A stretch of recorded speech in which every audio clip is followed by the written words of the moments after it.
El año 740 a.C. no comenzó con el estruendo de una batalla, sino con un silencio que heló la sangre de todo un reino. Fue el año en que la columna vertebral de Judá se quebró. Fue el año en que murió el rey Uzías. Para comprender el terror que se apoderó de las calles de Jerusalén, hay que entender quién era este hombre. Uzías no era un monarca cualquiera. Había reinado durante 52 años. 2 generaciones enteras de hebreos habían nacido, crecido y formado familias sin conocer a otro rey que no fuera él. Él era la constante. Él era la seguridad. Bajo su mano de hierro, las murallas de Jerusalén se habían fortificado con torres de guerra diseñadas por ingenieros de élite. El desierto del Negev había florecido con cisternas y ganado. Y los enemigos de la frontera, desde los filisteos hasta los árabes, habían aprendido a temer el estandarte del león de Judá.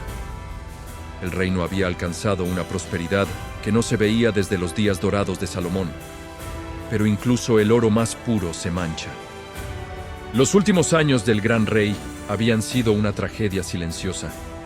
Encerrado en una casa separada, devorado por la lepra, un castigo divino por su soberbia al intentar usurpar el lugar de los sacerdotes. Sin embargo, aunque su piel se pudría, su nombre seguía manteniendo unido al reino. Mientras Uzías respirara, Judá sentía que tenía un padre. Ahora, ese padre había muerto. El luto que cubría la ciudad santa no era solo tristeza, era pánico. Caminar por las calles de Jerusalén en esos días era respirar una atmósfera cargada de presagios oscuros. Los comerciantes en los mercados hablaban en susurros, mirando hacia el norte con ojos inquietos. Las noticias que llegaban con las caravanas desde Mesopotamia eran aterradoras. Nínive estaba despertando. El imperio asirio, esa maquinaria de guerra cruel y eficiente, estaba consolidando su poder bajo un nuevo y brutal liderazgo. Tiglat-Pileser III estaba reorganizando sus ejércitos, y su sed de conquista no conocía límites. Mientras Uzías vivía, Judá parecía intocable, una roca firme en medio del mar tempestuoso de la política del Oriente Medio. Pero sin el viejo rey, la roca parecía haberse convertido en arena. En medio de este torbellino de ansiedad nacional, un hombre caminaba con el peso del mundo sobre sus hombros. Isaías, hijo de Amós. Perteneciente a la aristocracia, con acceso directo a la corte real, Isaías no era ajeno a los corredores del poder. Conocía los mapas, conocía las alianzas frágiles y sabía, mejor que nadie, que la prosperidad de Judá era una fachada. Isaías veía lo que otros ignoraban. Veía cómo la riqueza había traído complacencia.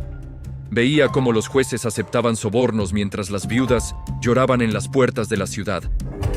Veía cómo se construían mansiones de cedro mientras la lealtad al pacto divino se desmoronaba como adobe seco. La muerte de Uzías no era solo el fin de un reinado político. Para Isaías se sentía como el retiro de la protección divina.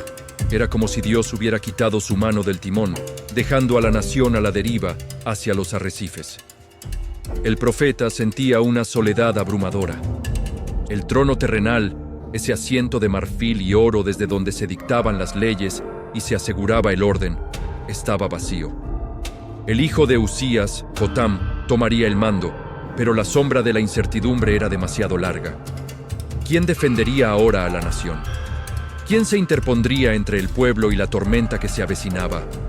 La desesperación tiene una forma curiosa de empujar a los hombres hacia lugares sagrados. Buscando una respuesta, o quizás simplemente un lugar donde el ruido del duelo nacional no pudiera alcanzarlo, Isaías dirigió sus pasos hacia el único sitio que prometía eternidad en un mundo temporal. Subió la colina del templo. El sol de la tarde bañaba la piedra caliza de Jerusalén con un tono dorado, casi sangriento. A su alrededor, los sacerdotes continuaban con la rutina mecánica de los sacrificios. El olor a carne quemada y el humo del incienso se mezclaban en el aire. Una rutina que había continuado ininterrumpidamente durante siglos. Para la mayoría, era un día más de rituales. Para Isaías, era el borde de un abismo. Cruzó los atrios exteriores, dejando atrás el murmullo de la multitud, y se acercó al santuario. Su corazón estaba turbado, su mente llena de imágenes de ejércitos invasores y ciudades en llamas. Necesitaba ver que, a pesar de la muerte del rey humano, algo permanecía inalterable. Necesitaba saber que el cielo no estaba tan vacío como el trono de Jerusalén. Lo que Isaías no sabía mientras sus sandalias tocaban el suelo sagrado era que su búsqueda de consuelo estaba a punto de ser interrumpida por algo mucho más aterrador que cualquier ejército asirio. Mientras el trono de la tierra quedaba desierto y el pueblo lloraba a un rey muerto, Isaías estaba a punto de descubrir que el verdadero trono nunca había estado vacío, y que el rey que lo ocupaba no era una figura de consuelo silencioso, sino un fuego devorador ante el cual, incluso la muerte, guardaba silencio. El ruido de los lamentos y la agitación política de Jerusalén murió en el instante en que Isaías cruzó el umbral de los atrios interiores. Allí, protegido por muros de piedra colosales, el mundo exterior dejaba de existir.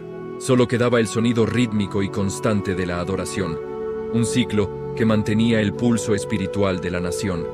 Caminó bajo la sombra imponente de las dos grandes columnas de bronce, Jaquín y Boaz, esos testigos silenciosos que habían custodiado la entrada desde los días de Salomón. Eran monumentos a la estabilidad y a la fuerza, recordatorios físicos de que el reino de Dios debía establecerse para siempre.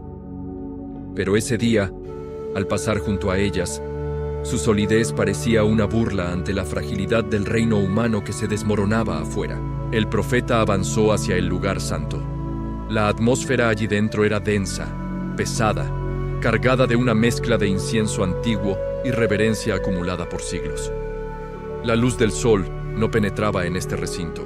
La única iluminación provenía del candelabro de oro puro, cuyas 7 lámparas parpadeaban suavemente, proyectando sombras largas y danzantes sobre las paredes recubiertas de oro. En ese espacio cerrado, el oro no era una señal de riqueza, sino un intento humano de reflejar una gloria que no pertenece a la tierra. Todo brillaba con un resplandor rojizo y tenue, creando un ambiente de misterio y separación. Mientras sus ojos se adaptaban a la penumbra dorada, la mente de Isaías no podía evitar recordar la ironía cruel del lugar donde se encontraba. Fue precisamente aquí, frente al altar del incienso, donde el rey Usías había cometido su error fatal años atrás. El gran rey, embriagado por su propio poder, había entrado con soberbia para quemar incienso, una tarea reservada solo a los sacerdotes. Y fue aquí donde la lepra brotó en su frente como una flor maldita, marcándolo hasta el día de su muerte. El templo era un lugar peligroso. Era el punto de intersección entre la fragilidad humana y la santidad divina. Y nadie, ni siquiera un rey con 50 años de victorias, podía cruzar esa línea impunemente. Isaías se detuvo. El silencio del santuario comenzó a cambiar. No era la quietud de la paz, sino la calma tensa que precede a una catástrofe inminente, como el aire estático antes de que caiga un rayo. El olor del incienso se volvió más intenso, casi sofocante, dejando de ser un aroma dulce para convertirse en una niebla espesa que dificultaba la respiración. Sintió una presión en el pecho, un peso invisible que caía sobre sus hombros y lo obligaba a encorvarse. No era un malestar físico, era su alma reconociendo la cercanía de algo para lo que no estaba preparada. Los sacerdotes que servían en los atrios parecían haberse desvanecido de su percepción. Estaba completamente solo. De repente, la realidad física comenzó a distorsionarse. Las paredes sólidas del templo, esas piedras que habían resistido siglos de historia, parecían volverse traslúcidas, insustanciales. El velo, esa cortina gruesa y magníficamente bordada que separaba el lugar santo del lugar santísimo, el espacio prohibido donde moraba la presencia de Dios, dejó de ser una barrera. No hubo trompetas humanas ni anuncios ceremoniales. Lo primero que notó fue la vibración. El suelo bajo sus pies, el pavimento sagrado, comenzó a temblar. No era un terremoto geológico que sacudiera la ciudad entera. Era un estremecimiento localizado, íntimo y violento, dirigido específicamente a los cimientos del edificio. Los umbrales de las puertas crujieron, gimiendo bajo una fuerza que no pertenecía a la arquitectura. El humo, que antes flotaba perezosamente desde el altar, comenzó a arremolinarse con violencia, llenando la casa como una marea creciente, oscureciendo el oro, ocultando las lámparas, borrando las salidas. Isaías buscó instintivamente algo de qué sostenerse, pero sus manos atravesaron el aire. El templo terrenal de Salomón se estaba disolviendo ante sus ojos, no porque estuviera siendo destruido, sino porque estaba siendo reemplazado. Una realidad superior estaba invadiendo la dimensión material. El techo pareció abrirse, o quizás simplemente dejó de importar, porque lo que apareció arriba no fue el cielo azul de Judá ni las vigas de cedro del Líbano. El profeta alzó la vista, y el aire se le escapó de los pulmones en un grito ahogado que nunca llegó a salir. El suelo seguía temblando, no por un movimiento de placas tectónicas, sino por la proximidad de una presencia que estaba a punto de romper la estructura misma de la realidad física del profeta. Lo que Isaías vio a continuación desafió toda descripción humana. Allí, donde segundos antes estaba el techo de cedro y el cielo de Judea, se abrió una expansión infinita. Y en medio de esa expansión se alzaba un trono. No era el trono de marfil de Salomón, ni el asiento de poder de un conquistador asirio. Era un trono alto y sublime, esculpido en autoridad pura, elevado por encima de las estrellas, por encima de la historia, por encima de la vida y la muerte. Sentado en ese trono estaba el Señor, Adonai. Isaías no pudo levantar la vista hacia el rostro de aquel que ocupaba el asiento. La gloria era demasiado cegadora, un resplandor que habría incinerado sus retinas al instante. Lo que sus ojos sí pudieron captar fue la inmensidad de su presencia. Las faldas de su manto, un tejido de luz líquida y majestad soberana, descendían desde el trono y se derramaban como un océano imparable, llenando cada rincón del templo. No había espacio para nada más. La presencia de Dios no dejaba vacío alguno. Expulsaba todo lo trivial, todo lo terrenal, ocupando la totalidad del espacio con una densidad casi física. Pero el Señor no estaba solo. Por encima de él, flotando en el aire cargado de estática espiritual, había seres que no pertenecían a la zoología de este mundo. Serafines, los ardientes. No eran los querubines de piedra estática tallados en las paredes del templo. Estos estaban vivos, vibrantemente vivos. Eran criaturas compuestas de fuego y movimiento, antorchas inteligentes que ardían con una intensidad nuclear. Cada uno tenía 6 alas, y en el uso de esas alas, Isaías vio la coreografía del temor reverente. Con 2 alas cubrían sus rostros, porque ni siquiera estas criaturas de pureza inmaculada se atrevían a mirar directamente la esencia desnuda de Dios. Con 2 alas cubrían sus pies, ocultando cualquier rastro de su propia creación ante el Creador, reconociendo su posición de siervos.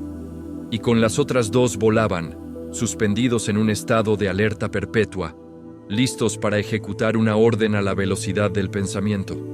Entonces, el sonido rompió el aire. Uno de los serafines abrió su boca, y su voz no fue un canto suave, sino un trueno articulado. Y el otro respondió, en una antífona que hacía vibrar el universo conocido: «Santo, Santo, Santo, Jehová de los ejércitos». La palabra repetida 3 veces golpeaba como un martillo. En el idioma de Isaías, la repetición era el superlativo máximo. Decir santo era separar algo de lo común. Decirlo 2 veces era elevarlo.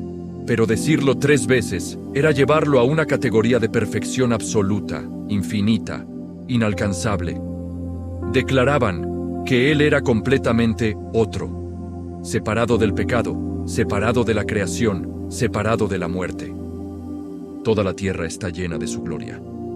El grito de los serafines fue tan potente que la realidad física no pudo soportarlo. Los quiciales de las puertas, inmensos bloques de piedra diseñados para durar milenios, se estremecieron violentamente desde sus cimientos. El templo entero resonó como una campana golpeada por un gigante, y mientras la alabanza retumbaba, la casa se llenó de humo. No era el humo del incienso de los sacerdotes, sino la nube de la gloria divina, densa, oscura y brillante a la vez, ocultando el misterio, protegiendo al profeta de una visión que lo mataría. Isaías estaba paralizado, clavado al suelo tembloroso. El contraste era brutal. Afuera, Jerusalén lloraba a un rey leproso y muerto. Aquí dentro, el rey verdadero estaba vivo, rodeado de fuego, y su santidad no era pasiva, era activa, militante y abrumadora. En ese momento, el asombro de Isaías se transformó en horror. La belleza de lo que veía no le trajo paz, sino un pánico visceral. Porque ante tal perfección absoluta, ante esa luz que no dejaba sombra, Isaías se dio cuenta de un error fatal. Él era un hombre, un ser lleno de fallas y suciedad, y había entrado sin invitación a la sala del trono del universo. Un hombre mortal no puede ver esto y seguir respirando. La adoración de los ángeles era la sentencia de muerte del profeta. Entonces, el grito rompió la garganta del profeta. No fue una oración litúrgica ni un salmo de alabanza. Fue un aullido de desesperación absoluta, el sonido de un hombre que ve su propia desintegración. ¡Ay de mí, que soy muerto! Las palabras rebotaron contra las paredes invisibles de la visión, cargadas de un terror que helaba la sangre. Isaías no estaba usando una metáfora. En la teología hebrea, ver a Dios significaba la muerte instantánea. La santidad no es segura para lo que está corrupto. Y Isaías, en ese instante de claridad insoportable, vio cada mancha, cada sombra, cada pensamiento torcido de su propia existencia. La luz del trono actuaba como un espejo implacable. No se comparaba con otros hombres, ni con los corruptos de Jerusalén. Se comparaba con los seres de fuego y con el Rey perfecto. Y el contraste lo destruyó. Porque soy hombre de labios inmundos y habito en medio de pueblo que tiene labios inmundos. Han visto mis ojos al Rey, Jehová de los ejércitos. La confesión fue específica. No habló de sus manos ni de sus pies. Habló de sus labios. La boca es la puerta del alma, la salida de lo que hay en el corazón. Isaías reconoció que su instrumento de comunicación, aquello con lo que definía su vida, estaba sucio. No podía unirse al coro de los serafines. Ellos gritaban, ¡Santo! Pero si él intentaba pronunciar esa palabra con su boca contaminada por la mentira, el chisme, la adulación política y el silencio cobarde de su pueblo, sería una blasfemia. Se sintió asfixiado por su propia impureza, colapsando bajo el peso de la culpa colectiva de una nación que había abandonado a su Dios. Esperó el golpe. Esperó que el fuego que rodeaba el trono se extendiera y lo consumiera como a paja seca. Cerró los ojos, aguardando el fin, pero el golpe no llegó. En su lugar, hubo un movimiento en el aire. Uno de los serafines rompió la formación de adoración. La criatura de 6 alas descendió en picada, no hacia Isaías, sino hacia el altar que ardía frente al trono. No era el altar de bronce del patio exterior, donde se quemaban animales. Era el altar del verdadero fuego. Con movimientos precisos y reverentes, el serafín no se atrevió a tocar el fuego divino con sus propias manos, aunque él mismo fuese una criatura ardiente. Tomó unas tenazas. El metal celestial chasqueó al sujetar un carbón encendido. No era una brasa moribunda, era una piedra de fuego vivo, palpitante, tomada directamente del centro del sacrificio eterno. El calor que emanaba era tan intenso que distorsionaba el aire alrededor del ángel mientras volaba hacia donde el profeta yacía postrado. Isaías sintió el calor acercándose a su rostro antes de ver la luz. Abrió los ojos entre lágrimas y vio al serafín cernirse sobre él. No hubo palabras de consuelo, ni explicaciones suaves. La criatura extendió la mano con las tenazas y dirigió el fuego directamente a la fuente de la corrupción de Isaías, su boca. El contacto fue brutal. El carbón vivo tocó sus labios. Se escuchó el siseo de la carne al encontrarse con el fuego sagrado.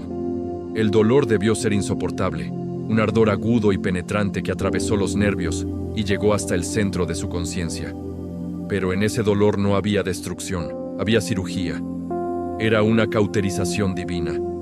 El fuego no estaba quemando al hombre, estaba quemando el pecado. Estaba incinerando la impureza, consumiendo la culpa, borrando años de palabras vacías y profanidades acumuladas. Mientras el humo de su propia purificación subía por sus fosas nasales, escuchó la voz del serafín, potente y definitiva, resonando sobre el dolor. He aquí que esto tocó tus labios, y es quitada tu culpa, y limpio tu pecado. En un instante, la agonía física dio paso a una sensación que Isaías nunca había experimentado. La ligereza absoluta. El peso aplastante de la culpa, esa carga que había llevado sin saberlo, desapareció. El miedo a la muerte se evaporó. Se puso de pie, temblando, no de terror, sino de asombro.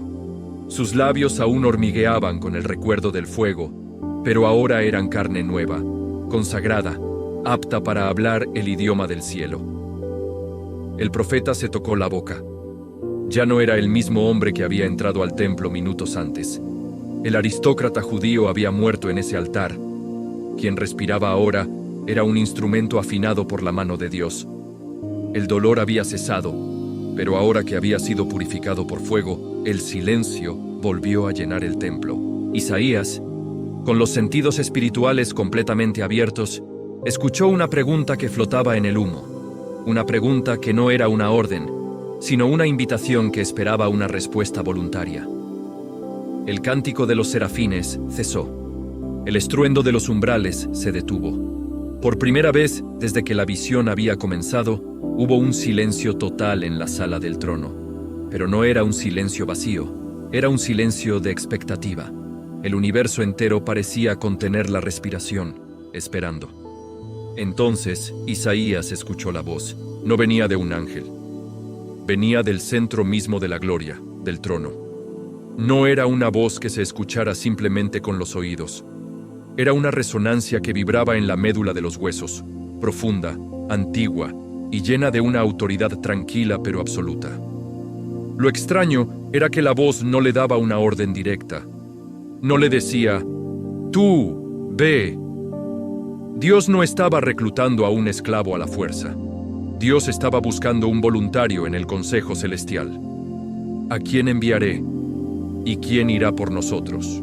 La pregunta quedó suspendida en el aire cargado de humo. Era una invitación abierta a participar en los asuntos del cielo. ¿Quién irá por nosotros? El plural divino revelaba la magnitud de la tarea. Había una brecha entre el Dios santo y el pueblo impuro, y se necesitaba un puente. Se necesitaba un mensajero dispuesto a caminar hacia la oscuridad, llevando la luz que quema. Isaías no dudó, ni un segundo. El hombre que momentos antes gritaba aterrorizado pidiendo la muerte, ahora se ponía de pie con una valentía que no era suya. El carbón no solo había limpiado sus labios, había encendido un fuego en su voluntad. No pidió detalles de la misión. No preguntó por el salario, ni por los riesgos, ni por la duración del contrato. La gratitud por la vida preservada y la pureza recibida lo impulsaron a hablar antes de que cualquier otro ser pudiera ofrecerse. Heme aquí, envíame a mí. La respuesta fue corta, militar, decisiva. Hineni, estoy aquí, úsame, soy tu herramienta. El Señor aceptó la oferta, pero entonces la atmósfera cambió. La misión que Isaías recibió no fue la que esperaba. No se le ordenó ir a salvar a la nación con un mensaje de paz instantánea. No se le dio un mensaje popular que haría que las multitudes lo aplaudieran en las plazas. Anda, y di a este pueblo, oíd bien y no entendáis, ved por cierto, mas no comprendáis. Engruesa el corazón de este pueblo y agrava sus oídos y ciega sus ojos. Las palabras cayeron como plomo derretido sobre el alma del profeta. La tarea era aterradora. Se le estaba comisionando para predicar un mensaje que, paradójicamente, endurecería a su audiencia. Dios le estaba revelando la terrible condición espiritual de Judá. Habían llegado a un punto de no retorno, donde la verdad ya no los sanaría, sino que los condenaría porque la rechazarían obstinadamente. Su predicación no traería un avivamiento masivo, traería una sentencia judicial. Cada palabra que saliera de la boca purificada de Isaías sería rechazada por los corazones de piedra del pueblo, y ese rechazo sellaría su destino. Isaías sintió un frío repentino. Aceptaba la misión, sí, pero el peso de la tragedia nacional lo golpeó. No preguntó, ¿por qué? Porque ante la santidad de Dios no hay cuestionamientos. Pero su corazón humano, lleno de dolor por sus hermanos, hizo la única pregunta posible. Una pregunta que resonaría a través de los siglos de sufrimiento judío. ¿Hasta cuándo, Señor? ¿Cuánto tiempo durará esta ceguera? ¿Cuánto tiempo tendré que predicar a paredes que no escuchan? Hay un límite para este juicio. La respuesta del trono fue devastadora, desprovista de cualquier falso consuelo, hasta que las ciudades estén asoladas y sin habitante, y no haya hombre en las casas, y la tierra esté hecha un desierto. La sentencia era total. El exilio, la destrucción. Lo que Isaías temía al principio, la invasión, la caída de Jerusalén, fue confirmado por la misma boca de Dios. Asiria vendría, Babilonia vendría, la tierra quedaría vacía. El profeta comprendió entonces que su ministerio no se mediría por el éxito numérico, sino por la fidelidad en medio del colapso. Sería el profeta de la ruina. Isaías aceptó el manto pesado de la profecía. La visión comenzó a desvanecerse. Los bordes del templo celestial retrocedieron para dar paso nuevamente a las piedras frías del templo terrenal. Pero mientras la realidad volvía a su lugar, Isaías ya no veía igual. Al salir del santuario hacia la luz de la tarde, vio a los sacerdotes, a los comerciantes, a los nobles. Caminaban, reían, hacían negocios. Pero para los ojos de Isaías ya eran fantasmas. Veía las ruinas superpuestas sobre los palacios. Veía el fuego futuro consumiendo el presente. Todo parecía perdido para Israel. La destrucción era inevitable y absoluta. Sin embargo, mientras la desesperanza amenazaba con ahogarlo, una última imagen de la visión se aferró a su mente. Entre las ruinas humeantes de la profecía, Isaías divisó algo pequeño, casi imperceptible, pero indestructible. Un pequeño brote verde que insistía en surgir de un tronco muerto. Los años pasaron, y la visión del trono se convirtió en el ancla que sostenía la cordura de Isaías, porque la realidad de Judá se volvió tan oscura como Dios se lo había advertido. El rey Usías era ya un recuerdo lejano. Su hijo Jotam también había descendido al sepulcro. Ahora, el trono de David estaba ocupado por Acaz, un hombre cuyo corazón no temblaba ante Dios, sino ante los hombres. La tormenta política que Isaías había presentido finalmente estalló. Jerusalén estaba sitiada. No por un solo enemigo, sino por una alianza de terror. Los reyes de Siria y de Israel, hermanos de sangre convertidos en lobos, marchaban contra la ciudad santa para decapitar el linaje de David y poner un rey títere. La noticia golpeó el palacio como un huracán. Las escrituras dicen que el corazón del rey y el corazón de su pueblo se estremecieron como se estremecen los árboles del bosque a causa del viento. Era el pánico absoluto. La fe había desaparecido, reemplazada por una política desesperada. Acaz, en su terror, ya estaba redactando cartas secretas, preparándose para vender la soberanía de Judá al monstruo asirio a cambio de protección temporal. Estaba a punto de cometer un suicidio nacional. Fue en ese momento crítico, junto al acueducto del estanque de arriba, un lugar donde el rey inspeccionaba nerviosamente las reservas de agua para el asedio, que Isaías le salió al encuentro. El profeta no iba solo. Llevaba a su hijo, Sear-Jasub, un niño cuyo nombre era en sí mismo una profecía viviente. Un remanente volverá. Isaías miró al rey a los ojos. Vio el miedo de un hombre que ha olvidado quién lo puso en el trono. Con la autoridad del que ha visto a los serafines, le ordenó: «Guarda y repósate, no temas». Le ofreció una garantía divina de que la invasión fracasaría. Y para probar que el cielo estaba involucrado, Dios, a través de Isaías, le extendió a Acaz un cheque en blanco espiritual. «Pide para ti señal de Jehová tu Dios. Pídela abajo en lo profundo o arriba en lo alto». Era una oportunidad única en la historia. El Creador, desafiando a un rey, a pedir lo imposible, que se detenga el sol, que se abra la tierra, que llueva fuego. Cualquier cosa para probar que Dios estaba con Judá. Pero Acaz rechazó la oferta. Con una falsa piedad que ocultaba su incredulidad y sus pactos secretos con Asiria, respondió: No pediré y no tentaré a Jehová. La paciencia de Isaías se rompió. La indignación del Espíritu Santo brotó de sus labios. No era solo un rechazo a una señal, era el rechazo del rey de Judá a la intervención de Dios.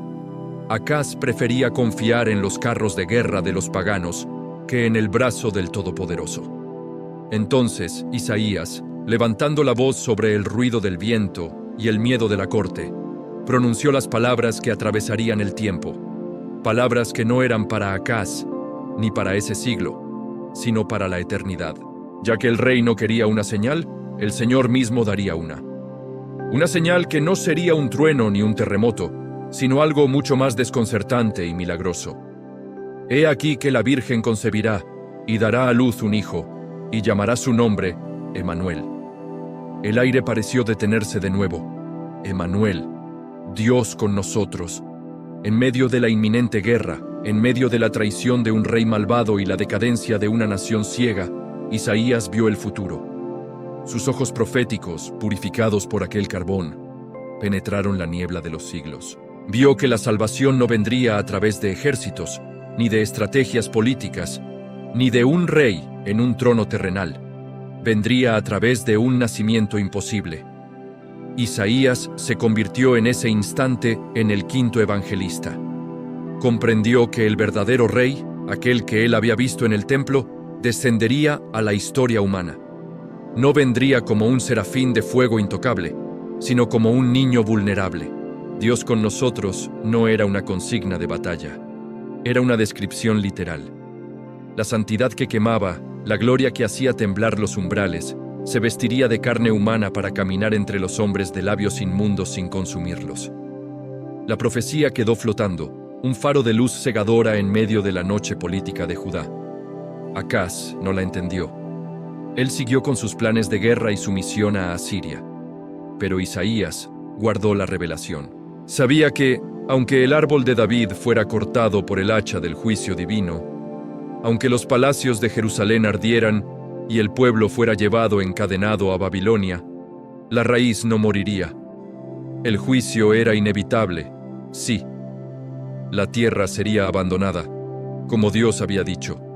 Las zarzas y los espinos cubrirían los viñedos. Pero la promesa del niño, del hijo dado, aseguraba que la muerte no tendría la última palabra. Isaías se retiró de la presencia del rey, sabiendo que su mensaje había sido rechazado por el poder político, tal como se le advirtió en el templo. Se sentía aislado, un hombre que caminaba con un secreto que el mundo no estaba listo para oír. Todo parecía perdido para Israel en lo inmediato. La destrucción era una certeza matemática. Pero entre las ruinas de la visión, Isaías se aferraba a ese pequeño brote verde. El rey Usías había muerto, Acaz fallaría, pero Emmanuel venía en camino. Y con esa certeza el profeta se preparó para su última tarea, asegurar que, cuando todo colapsara, algo quedara vivo entre las cenizas. Y así, Isaías comprendió el misterio final de su llamado. La visión en el templo no había sido para darle falsas esperanzas de una utopía nacional. Dios no le había ocultado la verdad. El juicio vendría. La 10ª parte volvería, y aún esta sería consumida. El fuego pasaría sobre Judá una y otra vez. Pero en esa devastación anunciada había una promesa de supervivencia indestructible. Como el roble y la encina, que al ser cortados dejan el tronco en la tierra, así la simiente santa sería el tronco de ella. El profeta entendió que su misión había cambiado. Ya no luchaba por salvar las murallas de piedra de Jerusalén, ni por perpetuar una dinastía política corrupta. Su lucha era por el alma del remanente. Su trabajo era preservar la brasa de la fe bajo las cenizas de la historia. Si la nación entera iba a ser sorda, entonces él guardaría sus palabras para aquellos pocos que, en medio de la oscuridad futura, buscarían la luz. Isaías se retiró de la vida pública ruidosa y superficial. Decidió atar el testimonio y sellar la ley entre sus discípulos. Empezó a escribir, no para el rey Acaz que no quería escuchar, sino para las generaciones que nacerían en el cautiverio. Escribía para los que llorarían junto a los ríos de Babilonia, para que supieran que su Dios no había sido derrotado por Marduk, sino que él mismo había orquestado el castigo para purificar a su pueblo. El hombre que había entrado al templo temblando de miedo por la muerte de un rey humano, ahora caminaba por las calles de Jerusalén con una calma sobrenatural. Se había convertido en un extraño entre sus propios hermanos. Lo miraban y veían a un aristócrata, pero él sabía que era un hombre marcado. Llevaba en su boca la cicatriz invisible del carbón encendido, y en sus ojos el reflejo permanente de los serafines. Ya no le importaba la soledad, ya no le importaba el rechazo. Había visto la realidad última. Sabía que los imperios de Asiria, Babilonia y Egipto eran solo polvo en la balanza del Dios que él servía. Sabía que las naciones son como una gota de agua en un cubo. Isaías miró hacia el futuro, más allá de su propia vida, más allá de su propia muerte. Vio el sufrimiento del siervo, vio al varón de dolores y vio la gloria de la nueva Jerusalén. Su vida se convertiría en un puente entre la ley antigua y la gracia futura. El sol se puso sobre la ciudad de David. Las sombras se alargaron sobre el templo de Salomón, ese edificio que un día sería destruido piedra sobre piedra. Pero Isaías no sintió temor. El rey Usías había muerto, sí. Los tronos de la tierra estaban vacíos o ocupados por tiranos, pero Isaías caminaba firme hacia la noche, porque sabía, con la certeza de quien ha respirado el humo del santuario, que el verdadero rey estaba sentado en su trono, alto y sublime, y que sus faldas, llenas de misericordia y juicio, todavía llenaban el templo. Su voz apenas comenzaba a alzarse. Antes de la gracia hubo fuego, y Isaías, el profeta de los labios quemados, estaba listo para incendiar el mundo con su palabra. La visión de Isaías nos recuerda una verdad incómoda pero necesaria. No podemos domesticar a Dios. A menudo buscamos un Dios que solo nos consuele, pero olvidamos al Dios que nos consume para transformarnos. El carbón encendido duele, pero es el único remedio para unos labios impuros. Isaías vio al rey en su hermosura, y esa visión le dio la fuerza para caminar en soledad, profetizando a una nación sorda hasta el final de sus días. Su vida es un testimonio de que un solo encuentro real con lo divino vale más que una vida entera de religión cómoda. Si has sentido el peso de esta historia, si has logrado vislumbrar aunque sea un destello de la orla de su manto llenando el templo, entonces tu viaje con nosotros apenas comienza. Hay más voces clamando desde el polvo de la antigüedad. Hay más visiones que desafían la lógica y rompen el tiempo. Desde el valle de los huesos secos de Ezequiel hasta las bestias que surgen del mar en los sueños de Daniel. Si quieres seguir descubriendo estos ecos del Antiguo Testamento, si quieres que la Biblia deje de ser tinta sobre papel y se convierta en fuego en tus huesos, te invito a unirte a esta saga. Suscríbete y activa la campana. No solo estás viendo un canal, estás entrando en la historia. Déjame saber en los comentarios, ¿qué habrías respondido tú ante la pregunta del trono? ¿Habrías dicho, heme aquí? Soy la voz que narra, pero la historia les pertenece a ellos. Esto ha sido el llamado de Isaías. Nos vemos en el próximo capítulo de la saga bíblica.